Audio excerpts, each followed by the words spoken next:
सोनम वांगचुक वह इंसान जिसने आइस स्तूपा जैसे इन्वेंशंस किए, लद्दाख के लिए आवाज उठाई, इसी हफ्ते अरेस्ट हुए। पुलिस कहती है वो हिंसा भड़काने वाले थे, बट उनके सपोर्टर्स कहते हैं कि सरकार एक बार फिर से उनकी आवाज दबाने की कोशिश कर रही है। तो असली सच क्या है, आइए समझते हैं टाइमलाइन, एविडेंस, कॉन्ट्राडिक्शंस और अरेस्ट को आज के इस वीडियो में। सबसे पहले आइए जानते हैं सोनम वांगचुक के बारे में। सोनम वांगचुक सर एक इनोवेटर, इंजीनियर और एक एक्टिविस्ट हैं लद्दाख से। इन्होंने देश के लिए न जाने कितनी सारी ट्रॉफीज लेकर के आए हैं। हर बार नॉन वायलेंस के खिलाफ आवाज उठाया है। आपने वो 3 इडियट्स मूवी तो देखी ही होगी, वो इन्हीं से इंस्पायर्ड होकर बनाया गया था। इनके आइस स्तूपा टेक्निक फेमस हुई। इन्होंने रूरल एजुकेशन और लोकल राइट्स के लिए हमेशा काम किया और लद्दाख को उसका हक दिलाने के लिए हमेशा आवाज़ उठाई, जिनमें 6 शेड्यूल टाइप प्रोटेक्शंस और ज़्यादा सेल्फ रूल इंक्लूडेड थे। ये क्यों इम्पोर्टेंट था इसकी बात हम करेंगे आगे वीडियो में, बट उनकी पहचान सिविल सोसाइटी में बहुत ही स्ट्रॉन्ग थी। शॉर्ट टाइमलाइन जो पब्लिक रिपोर्ट्स में दिखा रही है, लेट सितंबर में लेह में प्रोटेस्ट हुए थे। डिमांड्स फॉर स्टेटहुड और प्रोटेक्शंस। रिपोर्ट्स के मुताबिक कुछ प्लेसेस पे प्रोटेस्ट वायलेंट हुए थे। सिक्योरिटी फोर्सेस और प्रोटेस्टर के बीच क्लैशेस हुए। कुछ लोगों की तो जान तक चली गई। पुलिस ने लोगों को अरेस्ट किया, जिनमें सोनम वांगचुक भी शामिल थे। सरकारी बयान था कि वो इंस्टिगेशन मतलब लोगों को भड़काने का काम करते थे, इसलिए उनको अरेस्ट किया गया। बट उनके फैमिली और सपोर्टर्स का कहना है पीसफुल एक्टिविज्म को टारगेट यहाँ पे किया जा रहा है। अथॉरिटीज कहते हैं कुछ लीडर्स ने भड़काने वाले भाषण दिए और सोशल मीडिया पोस्ट के जरिए लोगों को भड़काया।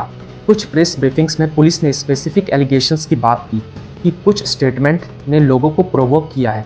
रिपोर्ट्स मेंशन करते हैं कि प्रिवेंटिव डिसीजंस जैसे प्रोविज़न यूज़ किए गए सोनम वांगचुक को अरेस्ट करने के लिए। बट उनके फैमिली और सपोर्टर्स का कहना अलग है। उनका कहना है कि पहले उनके घर को तोड़ फोड़ कर देखा गया, बिना वजह उनको क्रिमिनलाइज किया गया।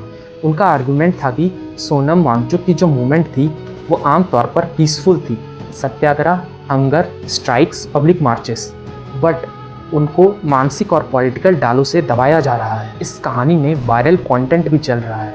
कुछ वीडियोस और क्लिप्स जो सोशल मीडिया पे तेजी से सर्कुलेट हो रहे हैं, कुछ फैक्ट चेकर्स ने बताया कि फुटेजेस को डिजिटली ऑल्टर्ड किया जा सकता है। मतलब वायरल मतलब हमेशा सच नहीं होता, हमें केयरफुली वेरीफाई करना पड़ेगा। बट देख के तो लगता है 100% सोनम वांगचुक और लद्दाख के लोगों के साथ बहुत ही गलत हो रहा है। इस अरेस्ट से लोकल पॉलिटिक्स भी बहुत हट हो गई। न्यू दिल्ली से टॉक्स रोक दिए, प्रोटेस्ट और वाइजल्स फैल गए। कुछ पॉलिटिकल ग्रुप ने इंडिपेंडेंट इंक्वायरी मांगी। इंटरनेशनल मीडिया तक ने इसको कवरेज दी। केस अब रीजनल से नेशनल और इंटरनेशनल मामला बन चुका था। लेकिन अंधभक्तों के माइंड में वही पुराना तरीका एंटी नेशनल और फॉरेन फंडेड की पट्टी पढ़ाई जा रही थी। अब लॉ का कॉन्टेक्स्ट समझते हैं। प्रिवेंटिव लॉस जैसे नेशनल सिक्योरिटी एक्ट अगर यूज हुआ हो तो अलाउ करते हैं एडमिनिस्ट्रेटिव कस्टडी बिना रेगुलर क्रिमिनल ट्रायल के, बट एक सर्टेन पीरियड के लिए। क्रिटिसिज्म यहाँ पे ये है कि ऐसे लॉस का मिसयूज होने का चांस बहुत ही ज़्यादा हाई है, क्योंकि जुडिशियल प्रोसेस इससे इजीली बाईपास होता है। अगर सरकार के पास कॉन्सेंट्रेट क्रिमिनल एविडेंस है तो कोर्ट में प्रेजेंट करो ना यार, वरना प्रिवेंटिव डिटेंशन से डेमोक्रेसी और सिविल लिबर्टीज पर सवाल तो क्लियरली उठता है। जो चीज़ें अभी तक पब्लिकली कंफर्म हो चुकी है, मतलब न्यूज़ रिपोर्ट, ऑफिशियल बयान या ग्राउंड से रिपोर्ट, उस पर आते हैं। पहला, क्लैशेस और मौत। प्रोटेस्ट में पुलिस और प्रोटेस्टर्स के बीच में टकराव हुआ, जिनमें कई सारे लोग इंजर्ड हुए और कई तक की तो जान तक चली गई। दूसरा, डिटेंशन कंफर्म। न्यूज़ रिपोर्ट्स ने कंफर्म किया सोनम वांगचुक को पहले पुलिस ने डिटेन किया और बाद में उन्हें लद्दाख से बाहर भेजा गया एक जेल में। तीसरा, पुलिस का एलिगेशन। पुलिस ने स्टेटमेंट में कहा कि सोनम वांगचुक ने लोगों को इंस्टिगेट यानी भड़काने का काम किया है और उनके लोगों बयानों से लोग वायलेंट हो गए। चौथा, अब आते हैं फैमिली और उनके सपोर्टर्स का क्या कहना है। सबसे पहले उनके घर को तोड़ फोड़ कर सर्च किया गया और और लोगों का कहना है अरेस्ट पॉलिटिकल मोटिव से हुआ है, ना कि एक्चुअल क्राइम की वजह से। और ये बात से तो मैं भी 100% एग्री कर रहा हूँ। अब जो चीज़ें पब्लिक डोमेन में अभी तक नहीं दिखाई गई है, मतलब सरकार ने खुद सबूत ओपनली नहीं दिखाए हैं, उस पर आते हैं। जैसे हार्ड एविडेंस। जैसे क्लियर वीडियो, ऑडियो या डॉक्यूमेंट जो दिखाए कि सोनम वांगचुक ने डायरेक्टली लोगों को हिंसा करने का ऑर्डर दिया हो या ऑर्गेनाइज किया हो। अगर प्रूफ है तो कोर्ट में प्रेजेंट करो ना भाई। दोस्तों अगर सच कहूँ ना, अगर इनके पास एक भी अगर ऐसा वीडियो होता ना तो अभी तक तो पूरा मीडिया पागल हो चुका होता उस एक वीडियो के पीछे। और इनको प्रूफ नहीं मिला तो ये क्लिप्स को एडिट करके मैनिपुलेट करके फैलाने लगे। चीन घुस आता है तो लद्दाख के लोग जान देकर रोकते हैं, मगर अब अगर भारत सरकार हमारे लिए कुछ नहीं कर रहा है तो अगली बार वो आए तो हम उनको रास्ता दिखाएंगे, हम रोकेंगे नहीं। हम जान क्यों दे जब हमारा कोई संरक्षण नहीं हो रहा है।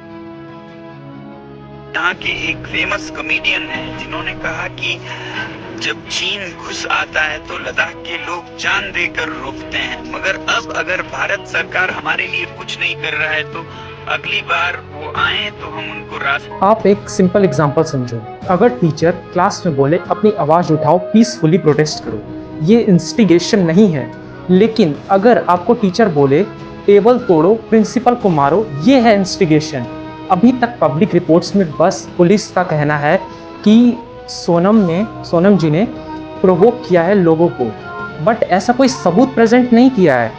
अगर मान लो कि अगर इसका आपके पास प्रॉपर एविडेंस है तो आप उसको दिखाओ तो असल में एक क्लैश चल रहा है between protesters and state response, जिनमें वायरल नैरेटिव्स, कॉन्ट्राडिक्टरी क्लेम्स और पॉलिटिकल स्टेक्स हैं। मैं किसी भी अनवेरीफाइड बात को फैक्ट नहीं बताऊंगा, हमेशा ऑथोरिटीज़, एलिग और सपोर्टर्स क्लेम जैसे वर्ड यूज़ करूंगा जब प्रूफ क्लियर ना हो। अगर आपको डेमोक्रेसी का मतलब सच में असल मतलब पता है तो जैसे भी हो सके डिमांड करो ट्रांसपेरेंसी अपने लेवल पे, चाहे वो एक ट्वीट हो या एक छोटा सा शेयर ही क्यों ना हो। शेयर करो सिर्फ वेरीफाइड सोर्सेस और सपोर्ट करो इंडिपेंडेंट रिपोर्टिंग को और प्रॉपर कोर्ट प्रोसेस की डिमांड करो। ये सिर्फ एक अरेस्ट की कहानी नहीं है, ये डेमोक्रेसी के फ्यूचर का सवाल है। आपको क्या लगता है, सरकार ने सही किया या डिसेंट को दबाया गया? अपना व्यू कमेंट में लिखो, मैं सारे कमेंट्स को पढ़ता हूँ। और हाँ, अगर आपको ट्रूथ के साथ ऐसे ही एनालिसिस चाहिए तो चैनल को प्लीज़ सब्सक्राइब करना बिल्कुल मत भूलना। तब तक के लिए मिलते हैं अगले वीडियो में। जय हिंद।